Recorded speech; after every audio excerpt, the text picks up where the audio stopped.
Au Festival de Cannes, Robert Pattinson a fait sensation sur le tapis rouge hier, très élégant dans un costume noir et un nœud papillon de satin. L'acteur anglais est venu défendre son dernier film, Good Time. Serge Chéreau et Claire Burgy l'ont rencontré.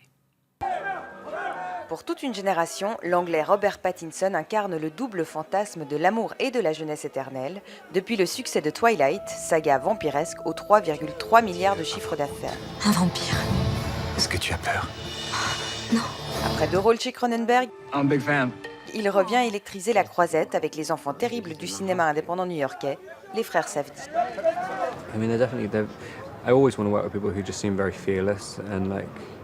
J'ai toujours voulu travailler avec eux, parce qu'ils n'ont peur de rien, et ça se voit déjà dans leur script.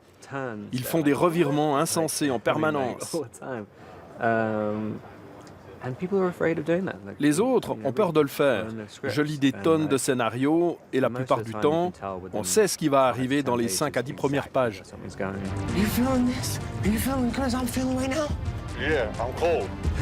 Le voilà donc méconnaissable en loser frénétique, prêt à tout pour sortir son frère handicapé mental de prison. Pour les réalisateurs, la trajectoire du vampire le plus célèbre d'Hollywood a aussi été un atout. Tout ce phénomène a été bien pour lui. Ça lui a amené une grande liberté. Mais le revers de la médaille, c'est que les gens veulent ça de lui. Et il se sent piégé là-dedans. Donc on a décidé, lui et moi, de profiter de cette sensation et de s'en servir pour son personnage.